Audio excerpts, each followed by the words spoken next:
That's fine.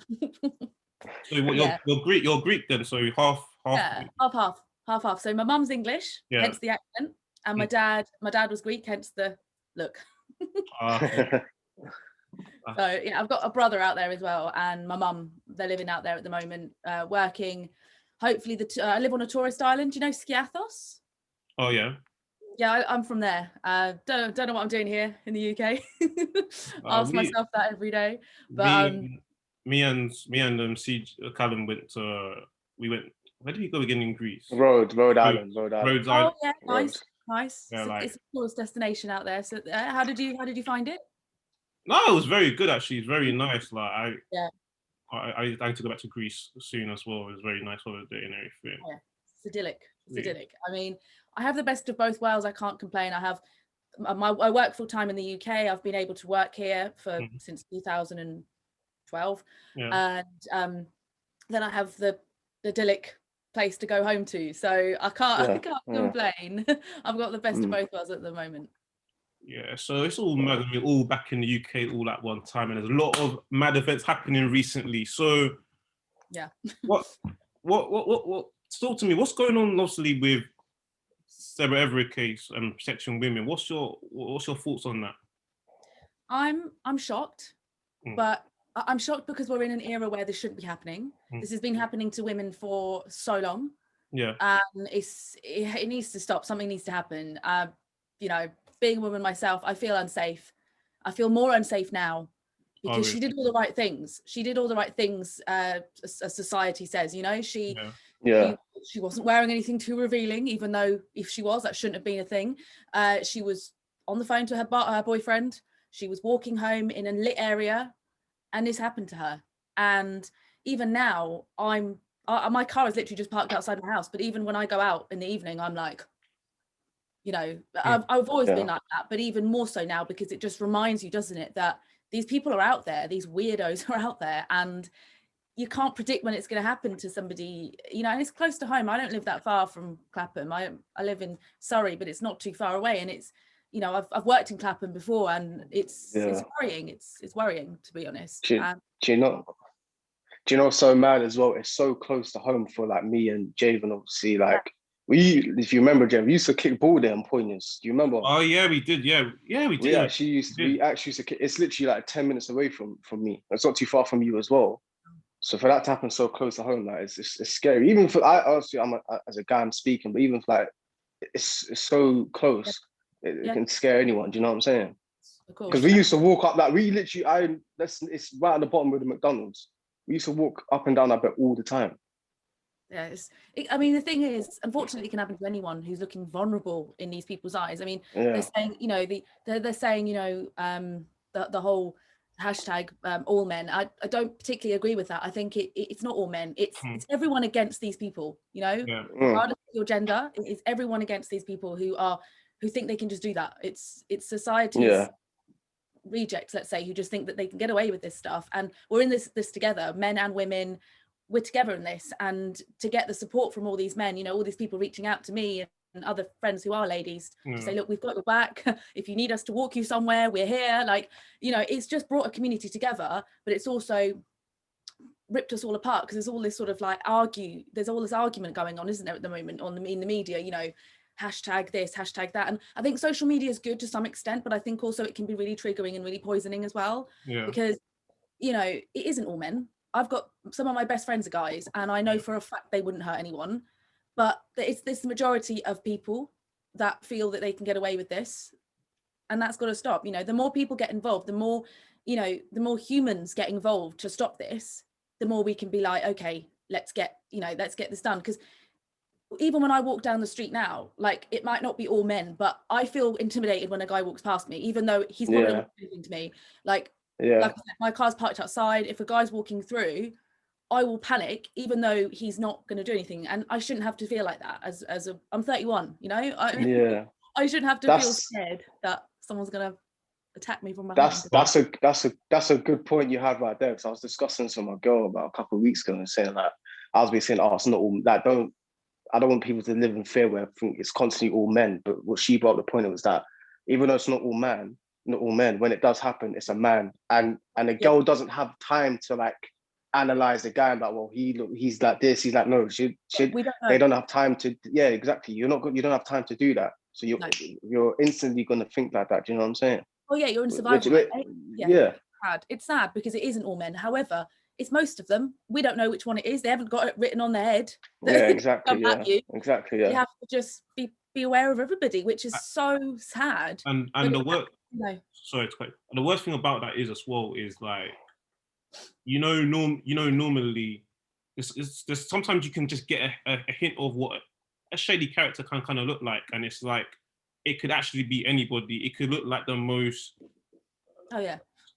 I would say softest kind of looking dude, and it could be him that could be like the worst. That's got the maddest intentions as well. So I mean, look what's happened. Look what's happened with Sarah Everard. Is a copper. Do you know what I'm saying? You think copper? They're there to protect you. Do you know what I'm saying?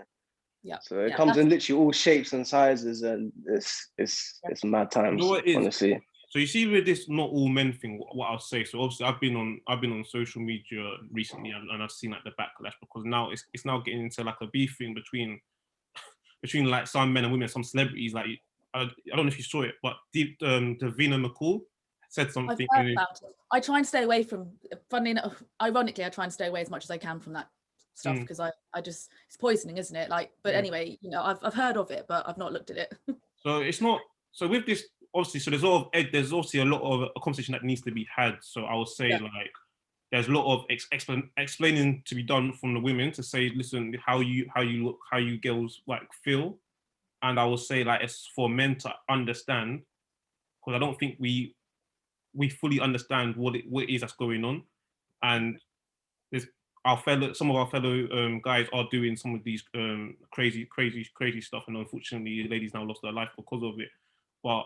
We shouldn't necessarily be on the defense to say like, obviously it's not all men, so it becomes, you shouldn't get too defensive. But at the same time, I'd say that this harassment thing needs to be clarified exactly. It can be quite dangerous necessarily for it to be taken as no, it's not all men. We're all fine, or it is men. It's men. So just to clarify the little grey areas of because is what I would say. Harassment is a vague term, so it can be subjective. So what you might think is harassment, and next lady down the road will be like, no, it's fine, he done harassment. So can you just quantify, like from your experience, what do you class as like harassment then? What would you say? I mean, it's like you said, it's a very broad spectrum. So it also will depend on how I'm feeling in my head as well and on the day. So sometimes a guy will look at me and go, and I'll go, all right, compliment, I've still got it.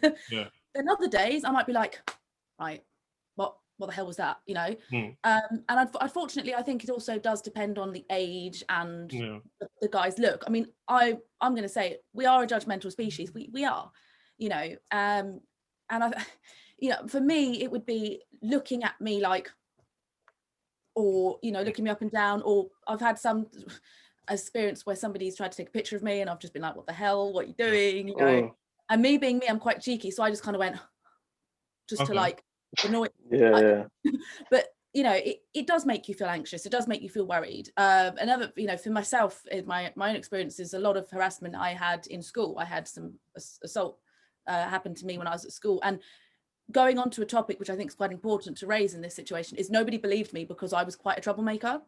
And that to me was quite difficult to comprehend. Even now, I'm still dealing with that. And is that whole perception of it depends how you're feeling on the day as well. But I know when I was young, I was quite gobby. I was quite, and I laughed about it. And I told him to go away, but I laughed about it.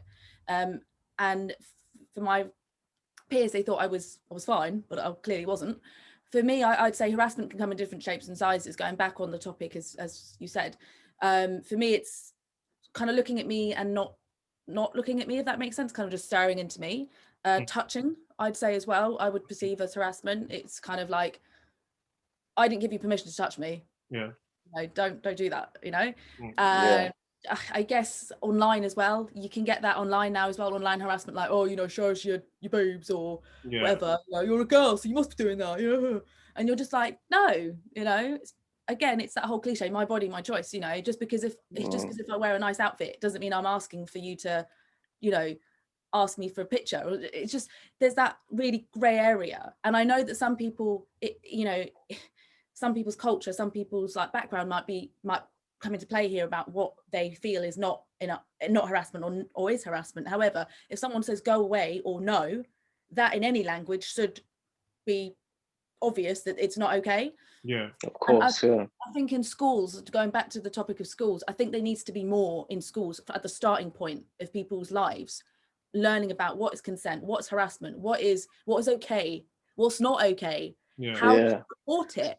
I mean, there was an incident with me where I had an incident when I was a little bit older, but I reported it to the teacher. They didn't do anything. They thought, oh, you know, well, you know, because I had a bit of an alcohol problem when I was a child. I was a little bit naughty, and they thought it was my fault. You know, it's the whole what are you drinking, what are you wearing thing, and nothing was done about the person. Even though I reported it, I was, you know, I did all the right things. A bit like Sarah, I went to the teachers. I said this happened. I was in a boarding school, so I didn't have my family there to like support me with this. Oh, really? And, yeah. And they didn't do anything to help me out. So again, you can do all the right things, you can say all the right things, and it still happens, and it's still ongoing. And I know this person after me still offended. He still assaulted other people because nothing was done. Even though I was at the time scared out of my life, I still went to do the right thing, and nothing happened from that. And it's that whole women, you know, we saw it with Meghan Markle, you know, regardless of what people think of her, she reached out saying she had mental health issues, and we just went, oh, she's lying, she can't, you know, straight away it was that mentality that women can't, you know, like very dismissive kind of thing. Yeah, oh, you're an attention seeker, just sit and be quiet kind of thing. And no, like, just because a woman's outgoing doesn't mean she's asking for attention. She's just an outgoing person. She's got an outgoing personality. Or if a woman's quiet, it doesn't mean she's like plotting something. She's just got a quiet personality, or she's an introvert. And I think women, like you said earlier, I think women are very misunderstood. And I know, you know, I really appreciate you saying as a guy, you don't get it 100%, which I don't think most guys do. They think, oh, you know, it can't be as bad as that, because I'm sure when you're walking down the street, you don't feel as threatened as I would, let's say, in the middle of London or in the middle of anywhere. I don't know, maybe you do, but I just feel like sometimes, you know, there is a bit of, there's not an equal just yet. There isn't. Like me walking down the street with a guy, I'm automatically unapproachable. Me walking down the street by myself, it's like, oh, you know, she's on her own, she must be asking for it.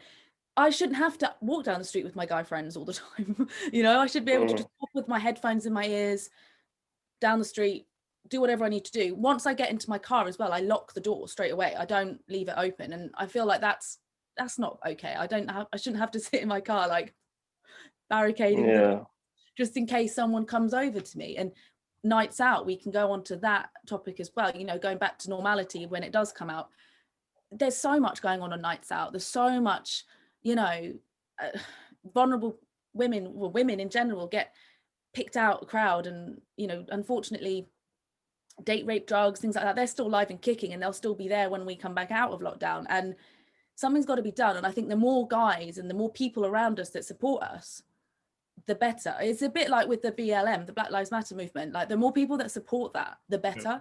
And, you know, something's got to change. You know, we've had so much happen in this last year that it almost feels like we've been in 3 years' time, not just 1 year. Like, so much has happened, and so much has been recognized, I think, because of the lockdown, and we've had more time to really acknowledge it. Like, murders happened before, unfortunately, but because we've been in this mindset of we've not got much to do, we've acknowledged it more, we've noticed it, and we've used our social media platforms to promote awareness, which I think without the lockdown, would we have done that? Probably not as much as we are doing it. And I think it's almost like a blessing in disguise that lockdowns come, because we've been to sit and do this and go, it's like we kind of needed it as a human race. As a pause button to go, look at what's going on in the world, look how much has happened from even May last year with George Floyd. Look how much has happened since then, that shows that we need to change as a race, that shows that we need to support each other more. And, you know, something's got to give. We've got to do something about this. It's getting ridiculous. I think it's a great what you said earlier, even a great point Javon brought up. It's about not being as defensive and being dismissive as well. It's coming to an understanding. It's like I always say with a lot of things like racism as well, it comes to education.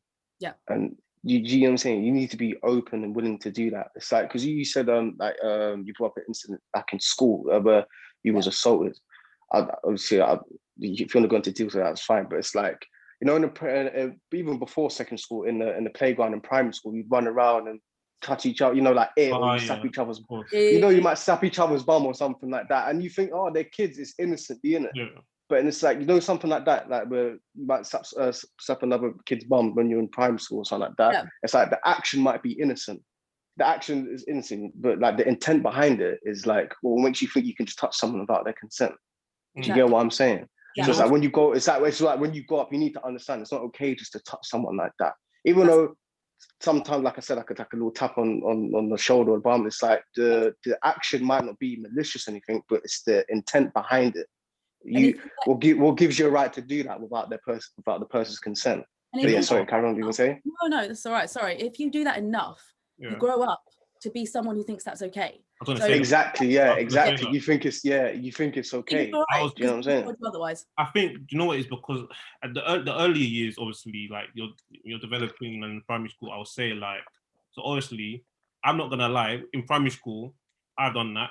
And it's been done to me as well, vice versa. So it's become a thing where, oh, so this is how like the interaction between male and women, if you like them, can start. So it's like if you, a little touch on the bum, giggly, or I'll run after you, you run after me, kind of thing. So obviously, when you're growing up, even though you start becoming aware of certain things, some of the stuff that was taught that you may not even be thinking about, but subconsciously that you was doing at 5 years old, 6 years old.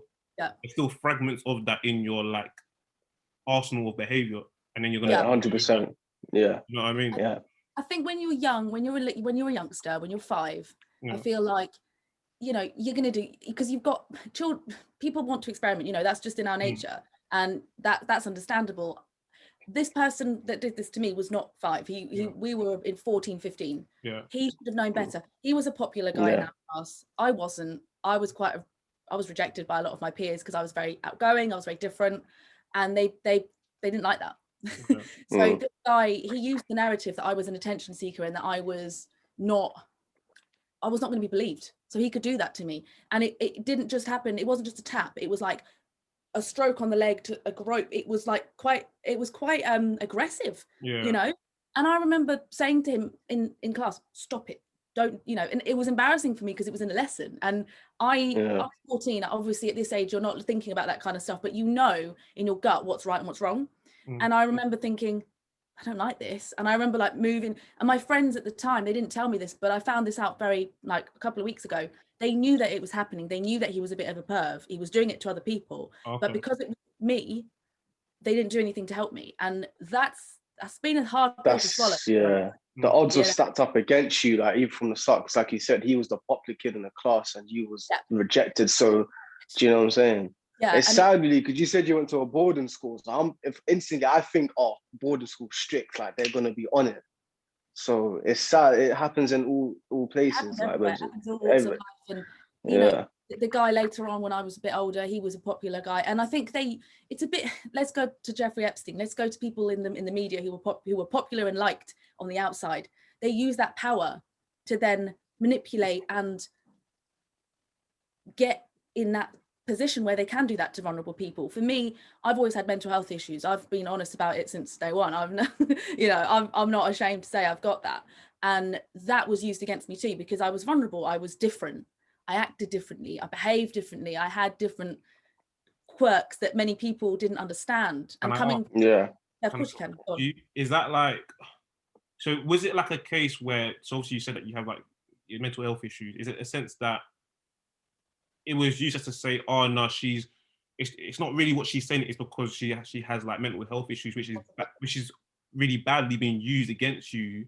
And that's obviously something that's very dangerous, and it's something that I mean, the majority, I mean, there's some statistics that I've seen recently, and it says that a lot of people who do get this happen to them, they are more vulnerable and they do have more disabilities, mental health, or impairments, physical impairments. And it's because no one would believe me, because I was quite loud, I was quite outgoing. So for them, me saying go away and awkwardly laughing was, oh, she's fine. She's just doing it for Yeah, attention. yeah, yeah, yeah, yeah.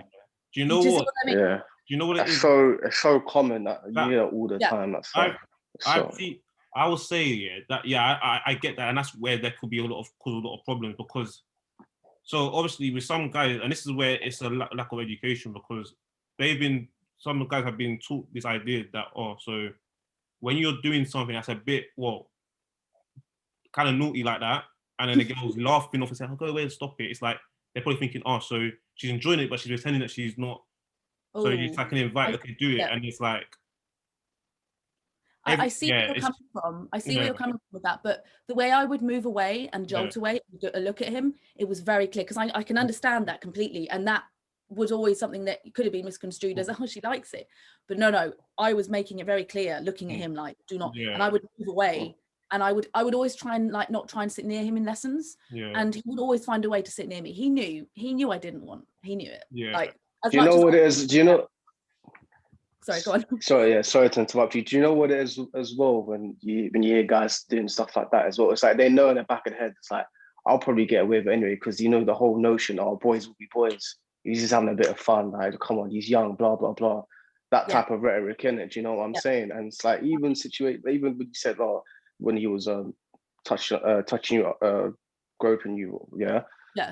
Even there's in situations where a girl couldn't even do anything. She might not even say anything, but refuse to stop him. She might just freeze up, and the guy might get an idea in his head like, oh, okay, she's asking this, but that's not the case. It's like, because I've read about this, but there might be situations where an individual, when he was younger, and there might have been sexually abused or molested, anything like that, and they freeze up because they don't know what to do. So later in life, exactly, fight or flight. Yeah, so their first initial thoughts is they just freeze in it. Do you know what I'm saying?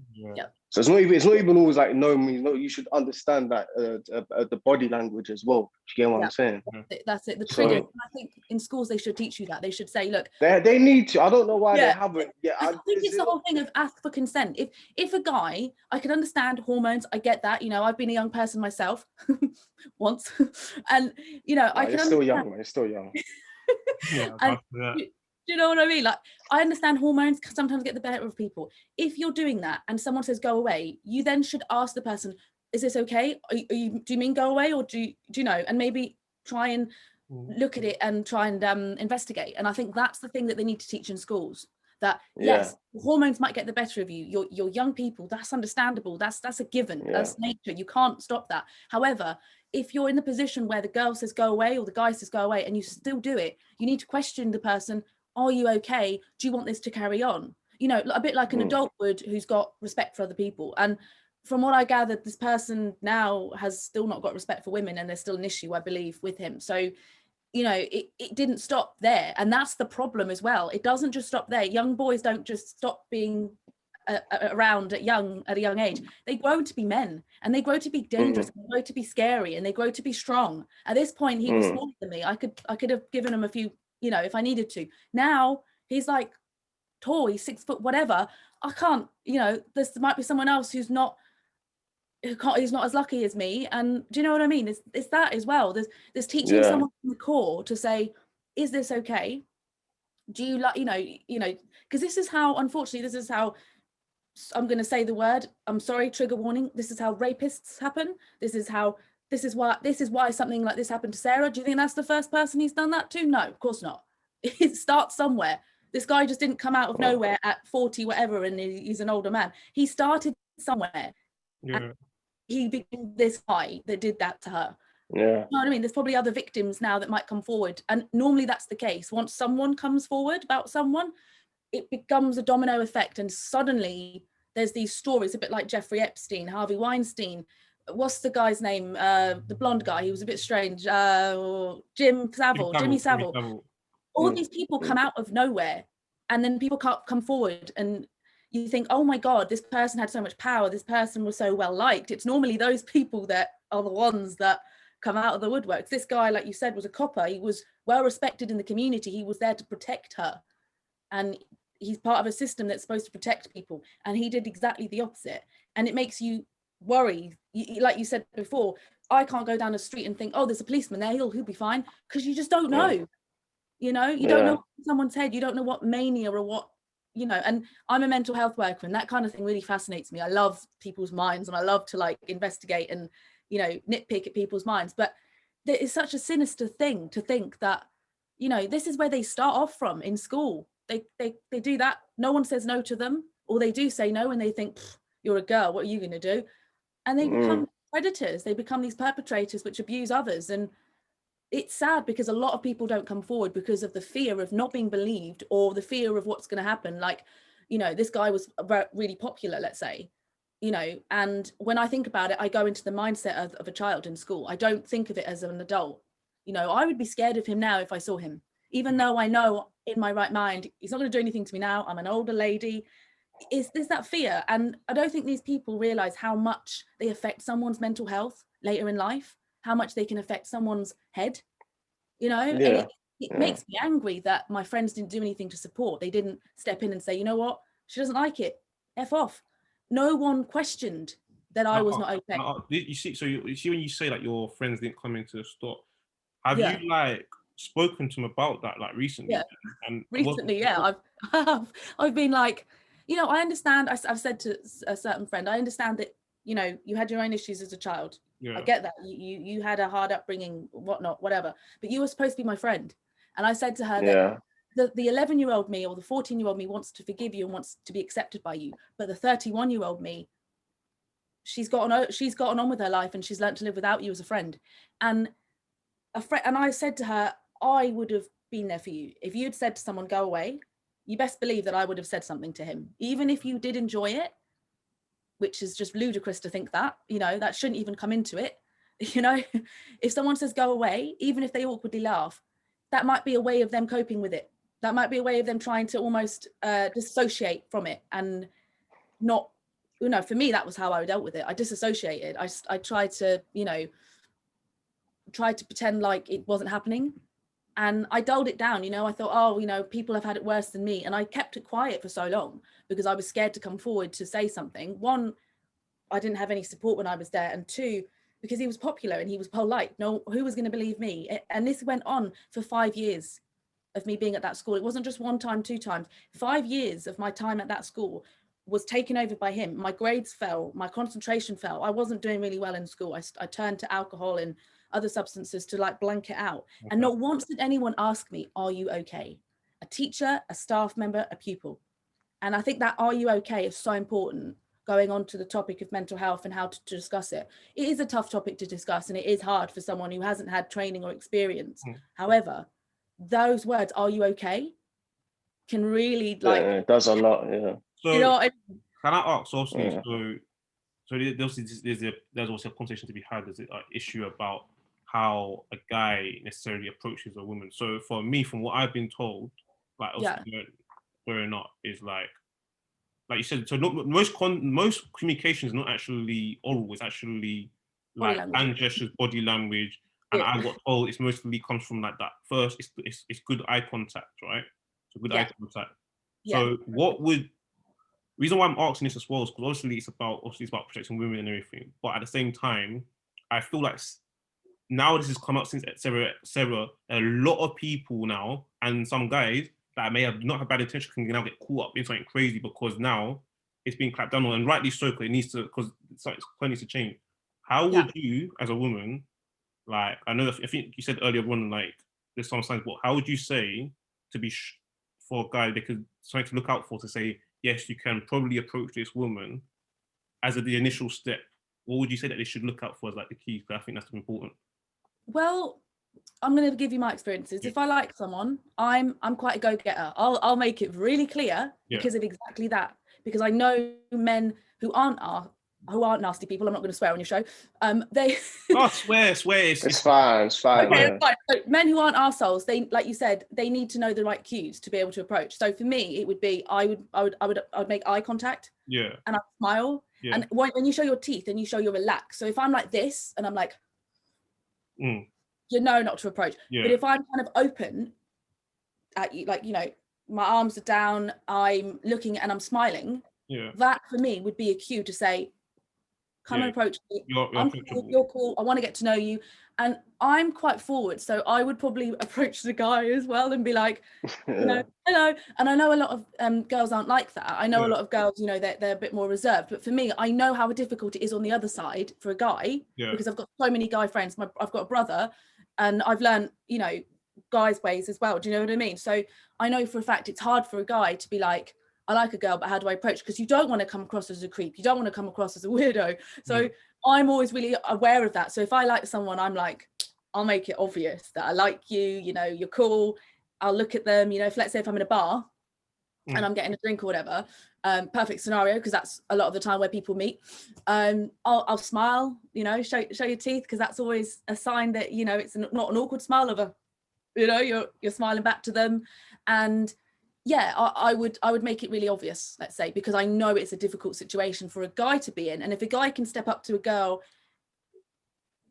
it shows guts at the end of the day, because it shows, you know, you're aware of the dangers, you're aware of the stigma of men and harassment and things like that, but you're still, you know, and I think there's a kind of vibe. You can kind of tell as well the vibe. If the girl's kind of smiling and looking, if she looks at you a lot of times as well. So if she looks at you once and then again and again and again and smiles, you know that's your cue of, come on over. Do you know, sorry to interrupt.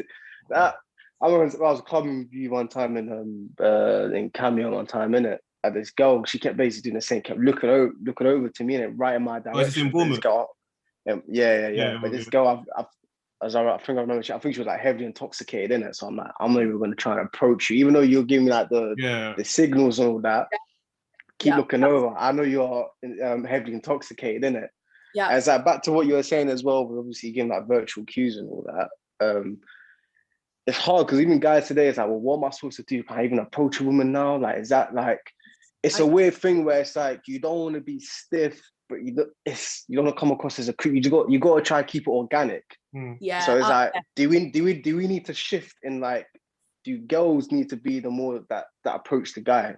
I mean, it depends on the person. It depends on the person. But when you said about alcohol intake and substances, I think that's a really good thing to actually brush upon, because when you're, you know, like you said, when you're at a bar, I don't drink alcohol, so I'm using it on from my point of view, because I will be sober if I'm in there.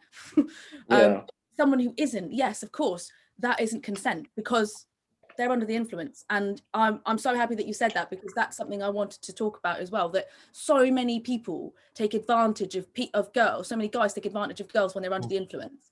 So many, like you hear this, I mean, in my school, again, something similar happened to myself and other people, other girls, and because they think, oh, you know, they're a bit more loose, they're not aware of themselves, they're not aware of their, you know, their conscience or whatever you want, whatever it's called. So, you know, I'm really happy that you said that, because the more people that do realize that, yeah, if someone's under the influence and they're less drunk than you or less whatever than you, don't even bother, because they might not know what they're doing, or they might feel really confident in that moment and go, oh, you know, and then not.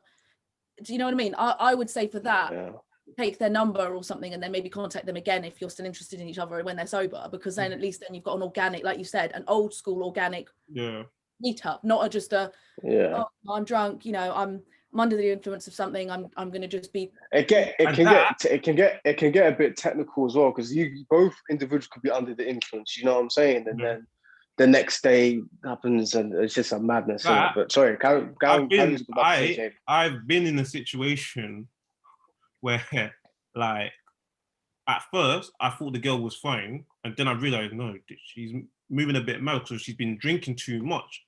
So I got to the point where it's like, are you okay? And they're like, yeah. I was like, I know I'm not having that, because you're not all right. So I want to make sure that you've got your friends and everything. And I don't.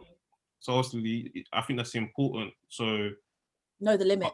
And that's in the club. So obviously, but not all approaching. That's called something on the night game. So let's flip it to the day game, because that is where like the Sarah case happened. That's not in the club.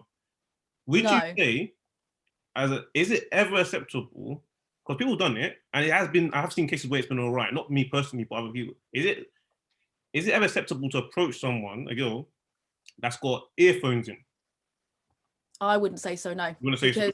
No, because I like listening to my music. If someone approached me from behind, I would be like, well, I'm not when I'm listening to my music, I'm not in this world. I'm in a different world. Yeah. And I've had it before where people have gone, oh, I saw you down the street and I waved at you and you didn't see me. Like, are you okay? Being like, I just didn't see you.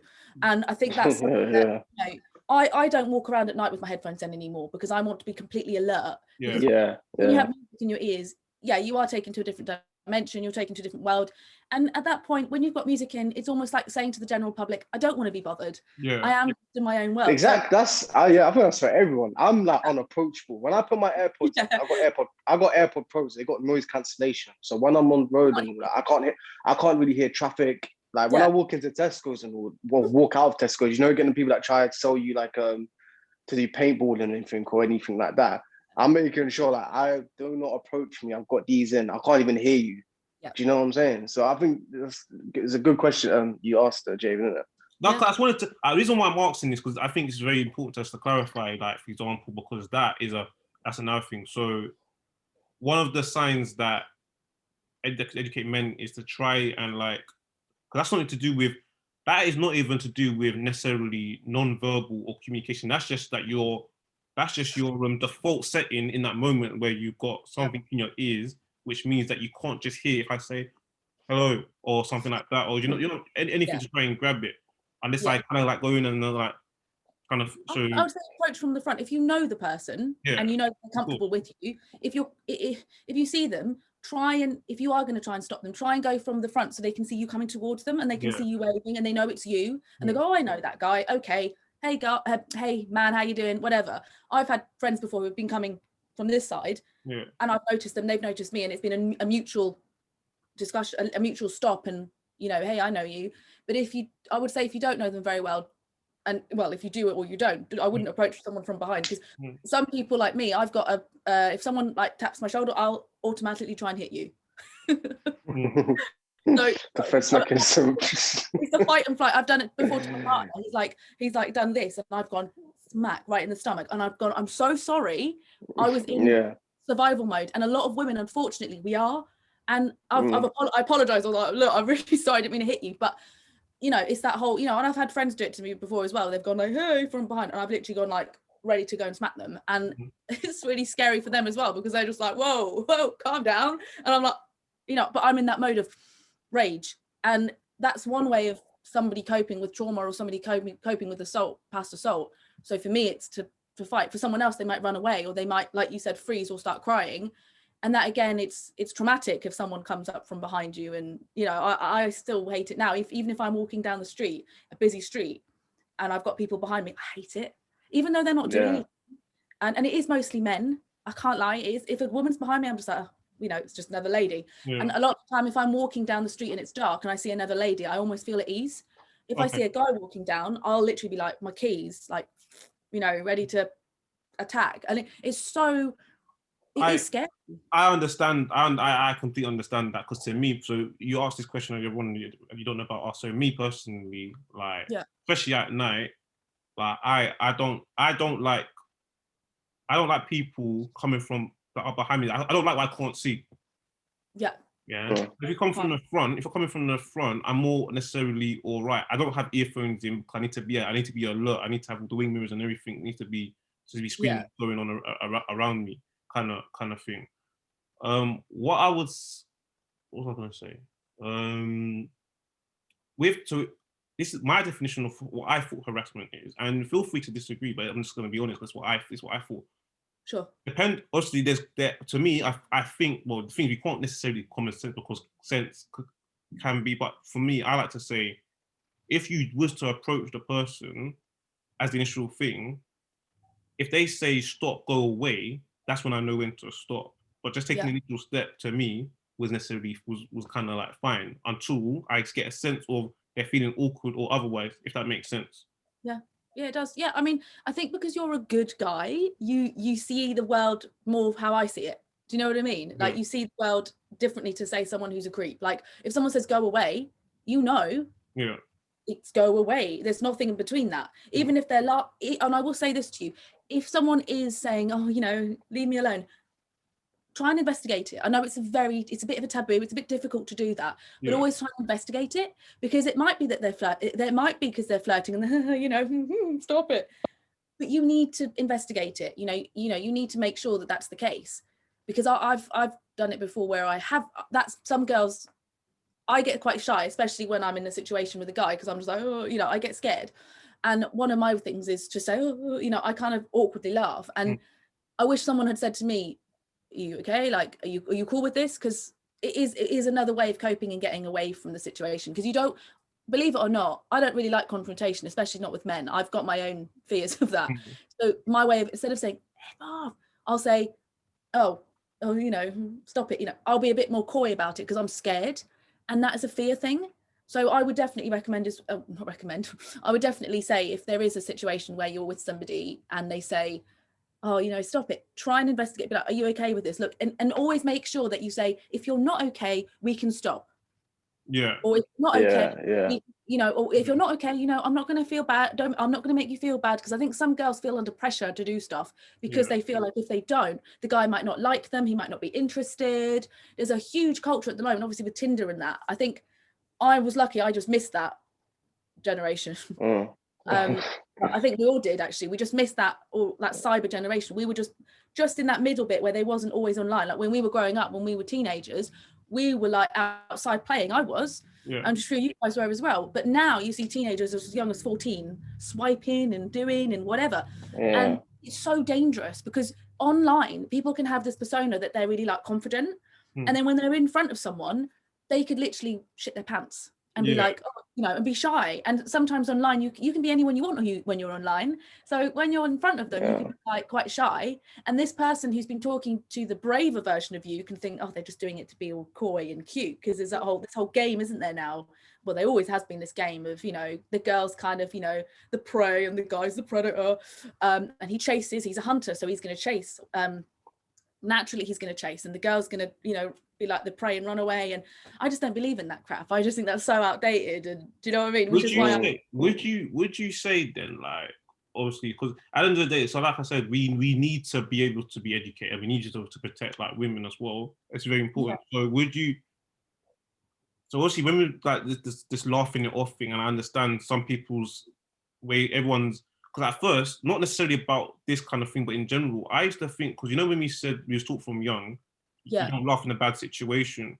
So then when I've heard stories from people where they said that when they were laughing, like say someone's died and the person's come out laughing, and someone will look at you saying, why are you laughing for?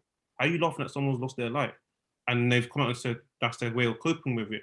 It's not that they're laughing that their person's passed away. They're laughing because that's their way of coping with the thing. Do you think, what I'm trying to say is, like, so obviously there can be some blurred lines. Do you think that, what's your stance, right, on this play hard to get thing, which has been a main very feature that's been involved in this for like a long time? Like, it's glad you asked that. I was about to answer that question. I don't know, like for me, I don't. Callum, you can answer this as well. I'm not putting pressure on you, by the way. I'm just asking in general. I was thinking about that when she was talking about something earlier as well. I was going to bring that up, but glad you put that up.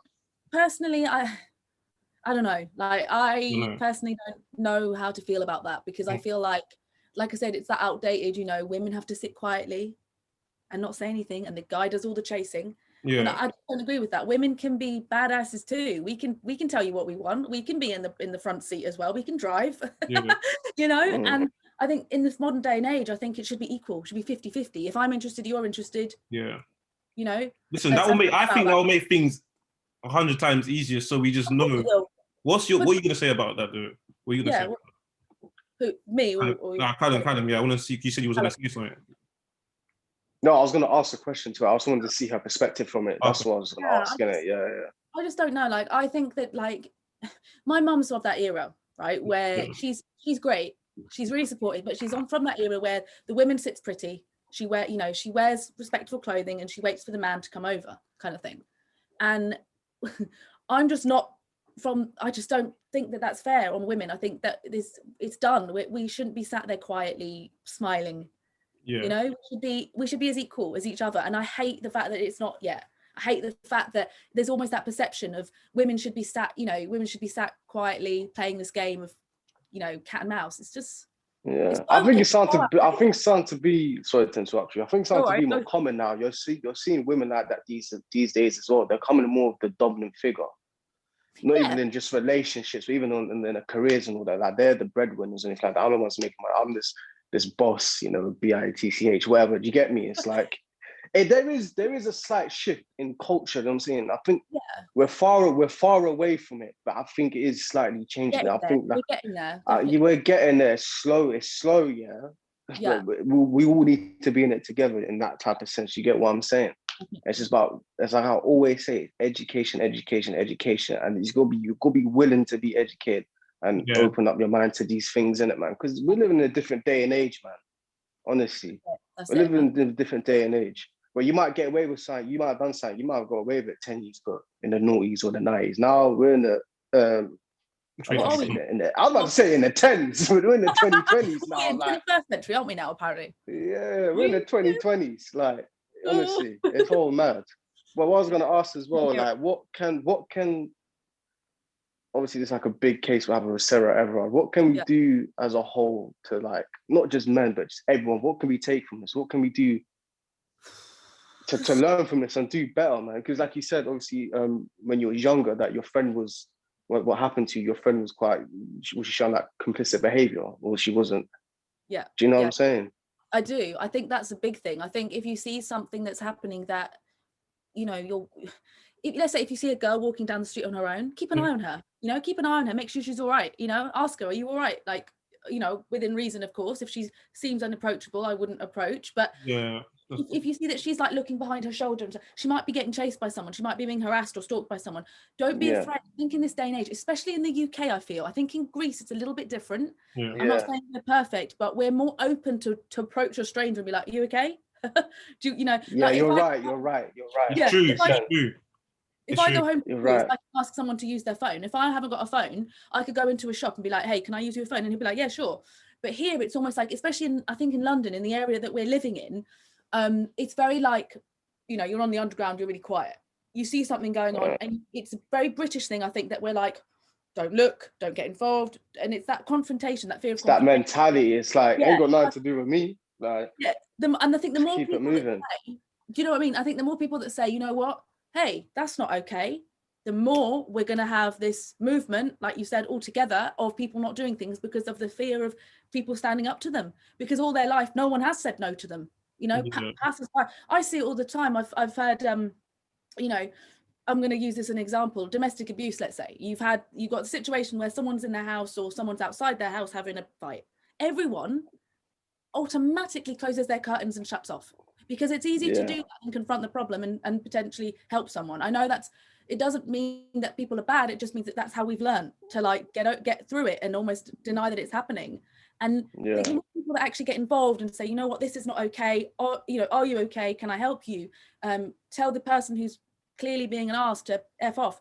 The more we do that, the more we show that we're here and we're all together and we're all listening, the more these weirdos are going to just go off, give up. I can't get away with it. Especially like in London as well, where such a hustle and bustle, 100 miles per hour. It's like they know that they're gonna get away with it, because it's like, you would think, even though London's got the most CCTV in the world, I think. Yeah, it does. CCTV everywhere on the corner of the street. Do you know what I'm saying? But because people are so, like, got the mentality of like, they got nothing to do with me, I'm keeping it moving. And it's such a hustle and bustle and all that. It's like, it's a busy place. You got these creeps lurking everywhere. And it's like, I'm bringing up this thing as well. It's like, I have another conversation with my girl as well. And she asked me, it's like, oh, if you was walking behind a girl at night, would you cross the road? And initially I was like, well, no, why should I? I'm not a creep or nothing. But I was thinking, like, well, I've got to think from the girl's perspective. So it's like, she don't know who I am. And I was thinking, well, if I was wearing like dark clothing or hood, anything like that, then I would probably cross the road. You get what I'm saying? It's stuff like that. Like, you might not know that makes a woman feel uncomfortable. Do you know what I'm saying? So that would help. There's so many things. I heard suggestions of that, and at first I was like, yeah, but I thought so, thinking, ooh, now it's like, I think it's, because like you say, it's like, hold on, why am I crossing the road? What is it? We're gonna get, every time you see a girl at night, we're crossing the road, like, you're doing something, but at the same time you got to think, oh, what? what? It's tough. It's tough. That's why we have this conversation, because it's great, bro. Same, it's great to have the comment, because we was actually going to record this episode. Just obviously just me and you, and it was like, nah, like let's get a girl's perspective on this. Like I don't think it'd be fair, because we don't know. Obviously, we're not women, so I can't stand in a woman's shoes and say this and that. So I'm great we've had you on today, so you can explain your story, innit? If I had a guy standing, if I had, let's say, someone with a dark hoodie on walking behind me, and he crossed the road, I would feel calmer, because he's telling me, I'm not going to hurt you. I'm over there. You can see me, because when you're across the road from me, you can see me. I'm okay. I'm just doing my business. If he's behind me, automatically I think, right, walk quicker. Yeah. And it's because of the fear that it's been implemented in me as a woman since. It's sad that you have to feel that way, but it's just the reality that we live in, and it's like stuff like that where we can do better, and we should do better. Do you know what I'm saying? So the more guys do better, the more confidence we're going to have in men, the more confidence we're going to have in out at night, because at the moment we're being told, oh, don't go out at night. No, that's mad. That's crazy. When that tweet was trending, curfew for men, something like that. And my first initial thought, I was like, what? Why should be a curfew for men? And it's like, well, no, because I think this was. I thought they meant curfew for women, like to say that women should be. No. So what? If I'm not mistaken, please correct me. Yeah, what? Did you not see the Yorkshire Ripper on Netflix, a documentary? Yes. I hope they haven't seen it. So sexist, telling us to stay at home. Excuse me. And they were saying, telling women to stay there. What they were doing is they was playing in reverse. That's what that MP said, basically. Because normally they'll say, oh, women don't go out at night. So that's why she just flipped it and saying there's a curfew for men. So it's not actually like curfew. Every man should be on the curfew. It's just they're obviously doing it in reverse. Yeah. Because why as a woman, why should they be on the curfew? Yeah. I think it's pretty disgusting that they tried to say, even when Sarah passed away, they were blaming her. They were like, oh, she was walking around at night on her own. Oh, I'm sorry. What if you're working at night? What if you have to go that way at night? Are you going to plan your whole day around not walking out at night because someone's going to come? No, there's that whole thing, isn't there? Protect your daughter. That's ridiculous. Educate your son how to not molest someone or abuse someone.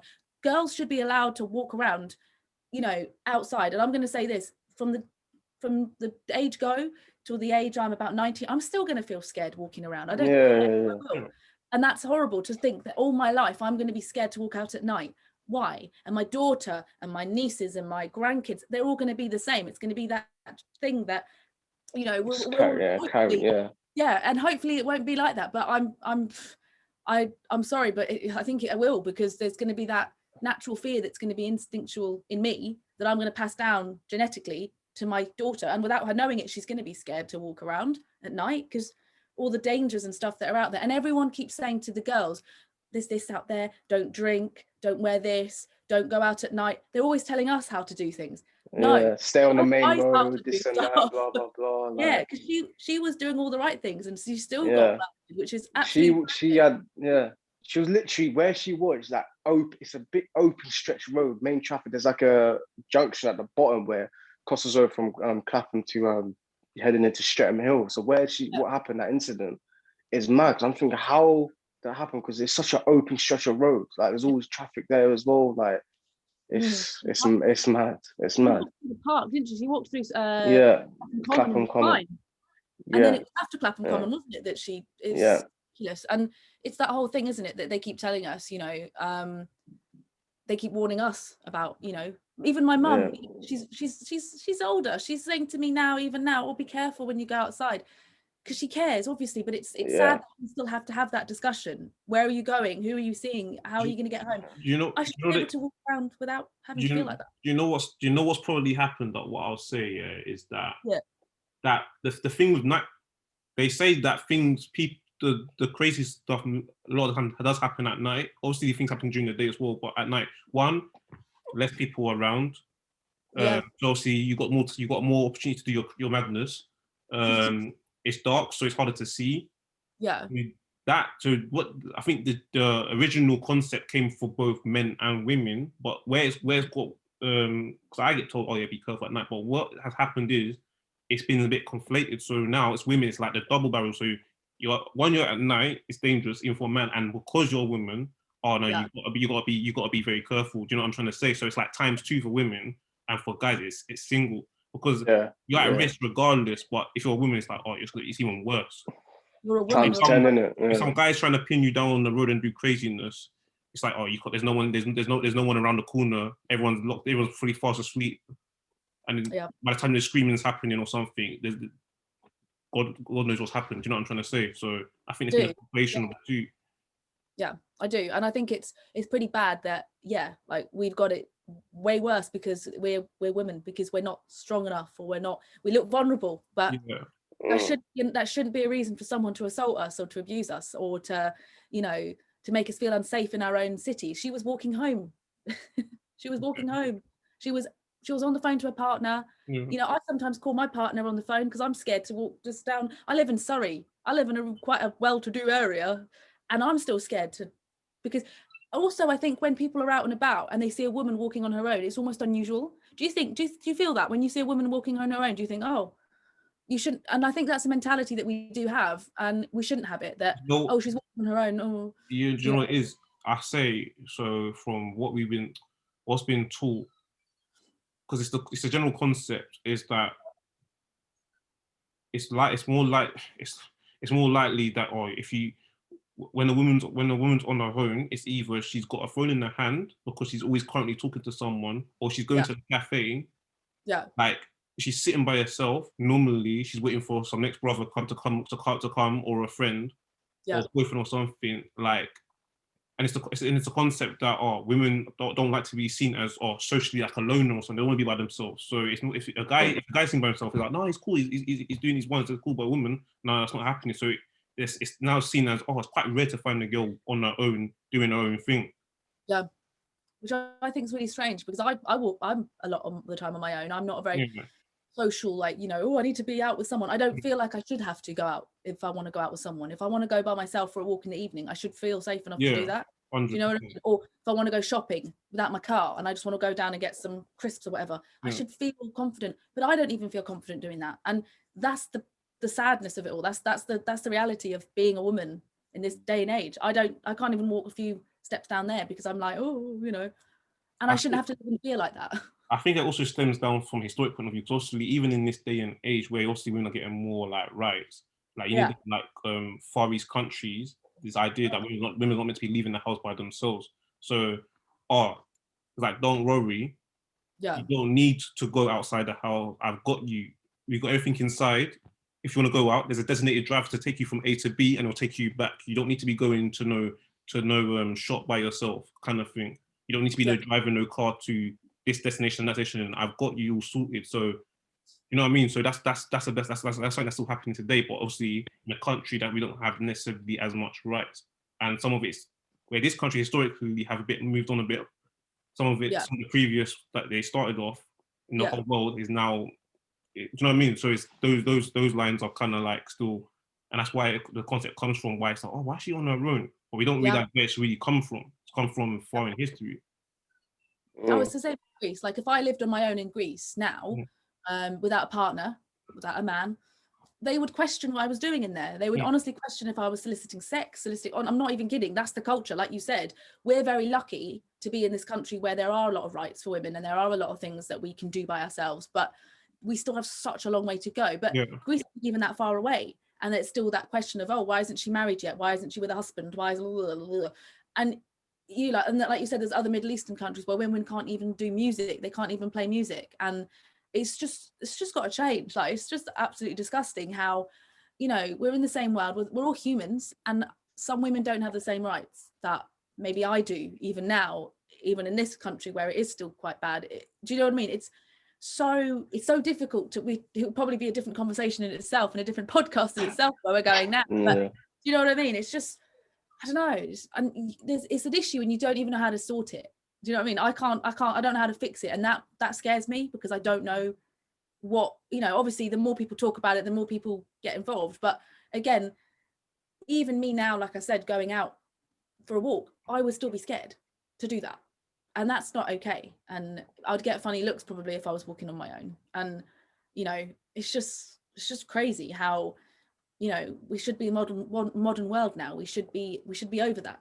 You know, we shouldn't have that fear of walking by yourself. Or I sometimes wear a hoodie and I make myself look bigger because I feel like I've got this big fur coat. I'm like, hoodie on, I walk a bit like this, so people like the North Face jacket and all them kind of stuff that we and I just don't think I have. Why should I have to do that? You know, even in the summer, in the evening, I'm like, right, hoodie on, you know, puffer jacket, because I'm quite short as well. I'm 5'4", so I try and make myself look bigger, and it's just so stupid. I shouldn't have to do that. I should just be able to walk down in a shorts and t-shirt in the summer and not have people looking at me. And that's another thing I will say to you as well. As a woman, I have to always think about what I'm wearing as well. Like if I'm wearing something too revealing, I'm scared that people are going to look at me. And you'll normally see me in quite baggy clothes because I'm scared of that attention that I might be getting if I'm wearing something a bit more revealing. And when I'm out in the club and stuff and I'm with my friends and I'm just having fun, I'm always aware. I'm constantly on aware mode because people are around me, and all women feel like this. I'm sure we all feel the same when we're out and about. And even when I'm just walking down the street, I feel like, oh, you know, I've got to wear something appropriate so I don't get looked at and harassed or looked at and sort of undressed with their eyes. It's just so bad that I feel I have to do that. Do you know what I mean? I should be able to just go, right, this is what I'm wearing today, done. But no, there's still that fear and still that worry that, oh, people are going to look at me, and not other women, but men. They're going to look at me, they're going to stare at me from their cars and beep, or look at me and say something, or look at me and...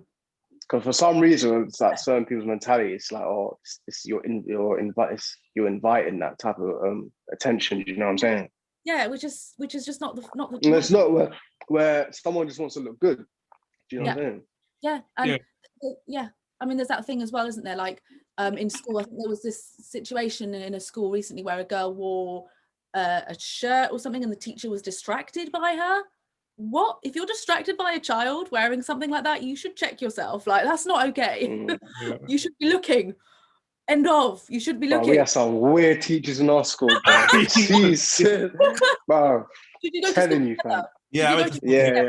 But I'll give you a situation that happened at uni last year. Yeah. So I was doing the sports marketing unit, and like, I'm not gonna name the name. Obviously, I'm not gonna bet out no names.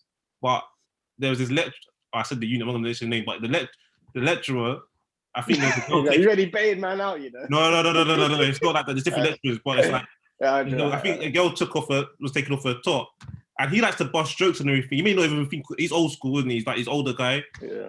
I think he's like, maybe like he said, maybe probably like late 60s, if anything, or maybe early. I think late 60s, if anything, early 70s. But then she was taking off her top to probably it might have been hot or something, and he's stopping staring, and he's like, "Oh, I just get distracted when people take their tops off." Now, people were, I'm not gonna lie, I found that funny as well. A lot of people, but then I heard that a few weeks later, apparently someone reported that, and I was like, "Raw, actually, it's actually worse than I actually first thought." And I was like, "Oh, that's not okay." Like, that's a bit mad. And when I look at back, yeah, that is a bit mad, you know. Like, you don't even know like that. You're just saying, "Oh, I get distracted with people." It's like, yeah, and it's in like a classroom as well. But I think because he's so used, it's just, you know what I mean.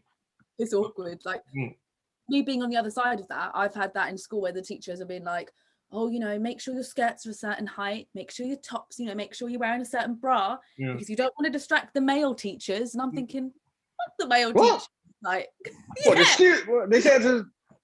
That's what I got told. Yeah, I got told. What, you're under 18, yeah?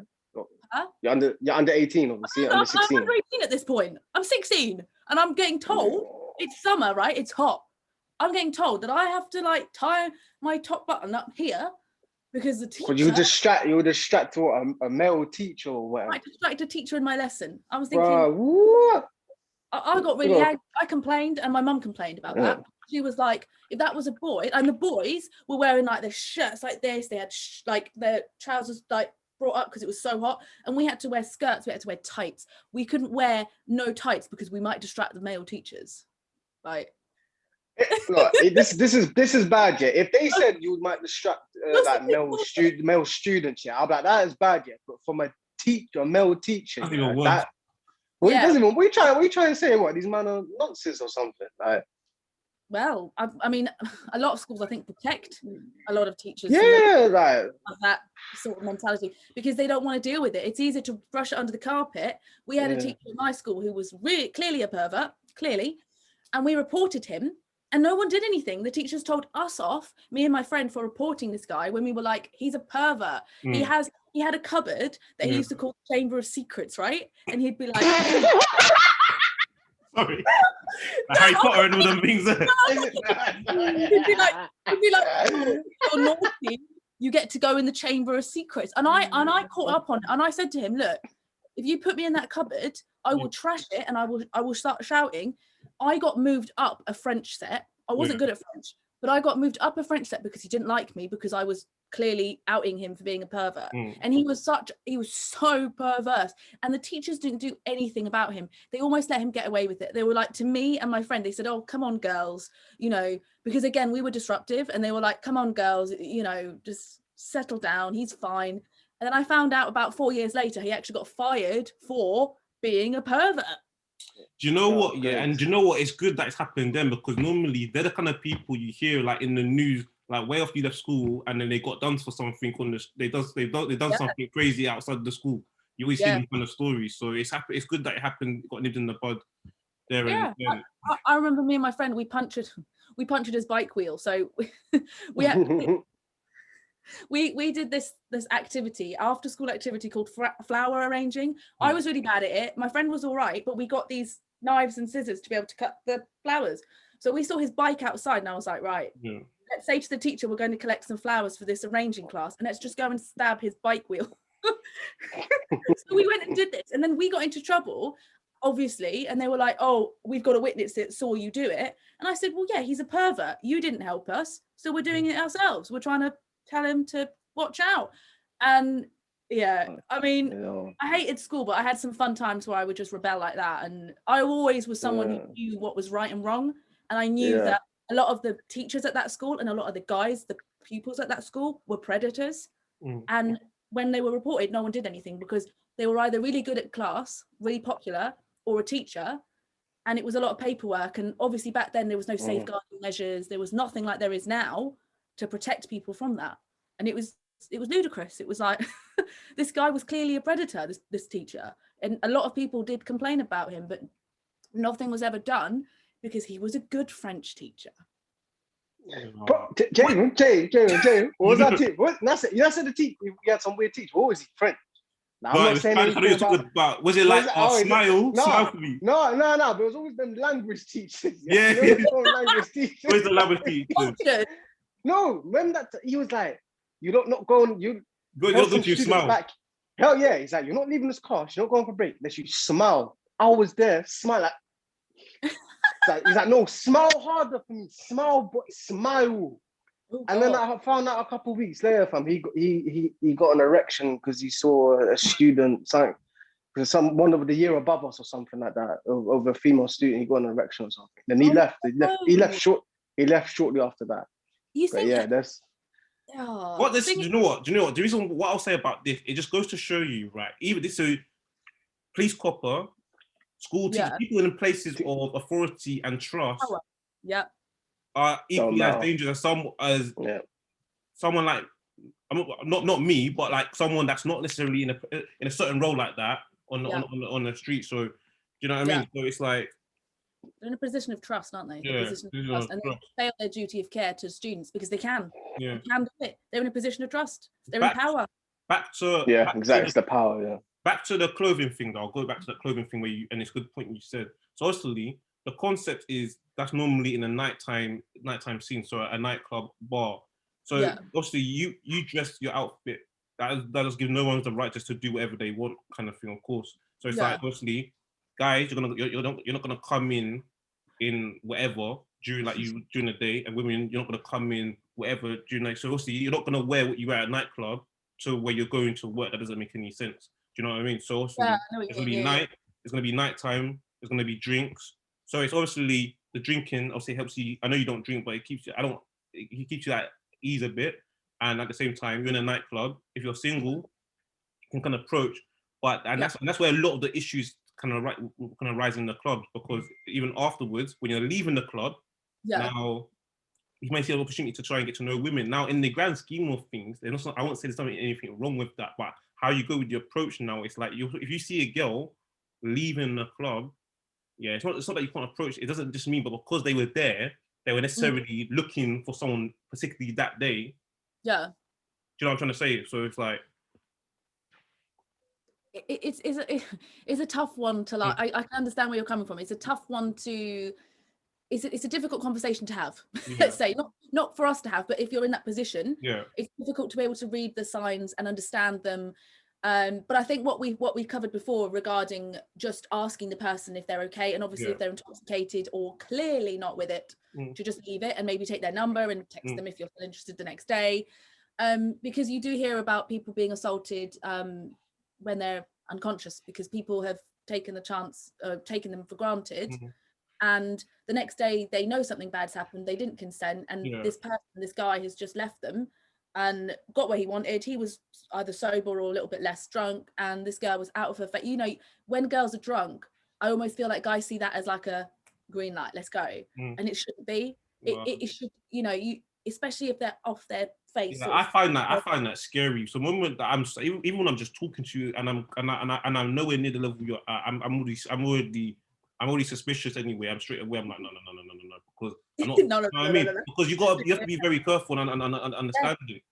Because you can get yourself into a lot of trouble otherwise. And I'm glad that I'm put off by that when I see something like you're intoxicated, but everyone should go and say I'm staying away from that.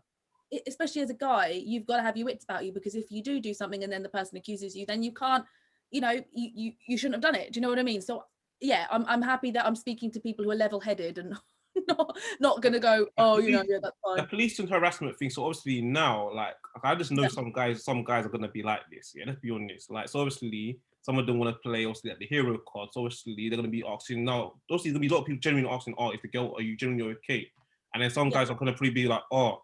Some guys are probably gonna think, "Oh, I didn't ask." I feel like they feel like they should have asked, was that person all right? And they didn't, because next thing you know, you got to a girl, and then I remember I got to a girl and said, "Are you okay?" Because she looked in like distressed, and then some next guys come up, and he's like, "Is everything okay?" And you know what I mean? And I was like, "Oh, that's asking right," and I move on. Another person could be like, "Oh, I'm asking, are you all right?" And like, what? Why are you asking my girl, are you all right? You know what I'm trying to say? So obviously now some guys are people like, "Oh, I shouldn't ask in case there's trouble."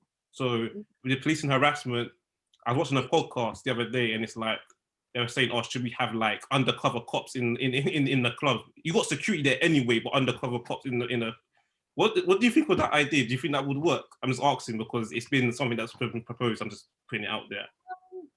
I think if the person who's doing it is decent and they're not an ass like the person that killed Sarah, it could work, because you might feel safer knowing that there's someone in there that might be helping you or watching you. Because if you think about it, like when you're at a bar and you've got your drink there, even if I had no orange juice, let's say, because I'm hardcore, someone could put something in that drink. If I'm talking to someone, if I'm looking there, and if there's somebody around me who's almost supporting and caring, then I'm more confident, you know. And see that it shouldn't get to that point where there has to be an undercover police officer in there, but I do feel like sometimes it might be needed, because you see so many things going on undetected, like date rape, things like that, or harassment, that security might not see it, because they're standing in a certain position, aren't they? And in clubs in Guildford, it's not like in London where there's a lot more security around. It's a little bit less. Guildford nightlife is brilliant, so there's not exactly it's not a buzz like it is in London. So obviously you've not got security at the door or inside the building. You've got a bouncer outside, obviously, to let you in, but in some places you haven't got anyone else apart from that. So to have someone around just to know that, and also if you need help as well, say if I did get touch wood, say if someone did try and do something to my drink, if I was aware that there might be someone in that club that could help me, I would just run straight to them. If I felt under the influence of something, I would recognize in my body that I wasn't feeling okay, and I would probably go to someone. And if I knew that there was someone there to help me and get this person away from me, I think that would make everyone feel safer to go out. Because even if the guy's looking at them funny or taking pictures of them, that to me would be harassment. If someone was taking a picture of me in the club in my outfit, and if there's somebody that I can run to and say, look, this person's doing that, and I'd feel more comfortable, because it's so, like you said, harassment it depends on the person and how they're feeling on the day and what situation it's in, but it also depends on the capacity as well. So like you said, someone might think that, you know, something that I might think is harassment isn't, and vice versa, because we're all different. Everyone's had different experiences. Everyone has a different mindset of their own reality, which I think is really important to say in this conversation, that everyone's so different, but similar things do occur. Well, not similar things do occur, but harassment, there's a fine line between it, and I think many of us understand that fine line, if you know what I mean. There's a you know, do you know what I mean? It's like there's still things that I still don't know. I think I know some things and some things I don't know. That's why we also have these conversations and we bring you on the show to discuss it all. Now with like, so obviously with clubs as well, so this is now post the night out, so obviously people can still be meeting and do their thing. You can still be approaching people. You'll go to like the junk food local kebab shop and all that kind of stuff. Yeah, that's so do I. But I've been I've been security before, like, so for example, so you got security outside the club to make sure, but there's only so far they can go because they still need to be within the club parameters. Do you think, right, in order to also enhance protection of women, there needs to be, like I say, like, just like a few coppers, like, further away, just walking around as, like, initiative needs to be there to, like, so they can, so basically, what I think that I could do is for women, they can know if something goes wrong, listen, there's a copper in a uniform, he's gonna come further than where a security guy can't really go as far. They can only go to a certain distance, and after that, they have to kind of stay because they're not covered any further than that parameters. And then as a guy, it could also, if they want to approach, like they might see a girl they like that's coming from the club, they want to approach them, they just know that there's a security guy there, there's a police copper there, they can see, look, I'm approaching this girl, you don't know me, but I'm approaching this girl, you can see what everything that's going on, so you just know that that stuff ain't gonna go wrong. Do you get where I'm coming from? I do, because I think, like you said, nights out, things are going to happen, people are going to meet, and I think it has to happen still. It has to happen naturally still. You know, two people like each other, they still should have the right to meet up and stuff. But I think it will make everyone feel more safe, just safer. Especially in this day and age, like, shouldn't have to say that, but do you know what I mean? Like, there's just so many weirdos out there. It's like the idea is, it's like playground at school. Like, you know, when you got someone monitoring on the playground what's going on, you got the students. So for example, when something is wrong, there's someone watching there's someone watching what the kids are up to during break time and all that kind of stuff there, lunchtime, etc.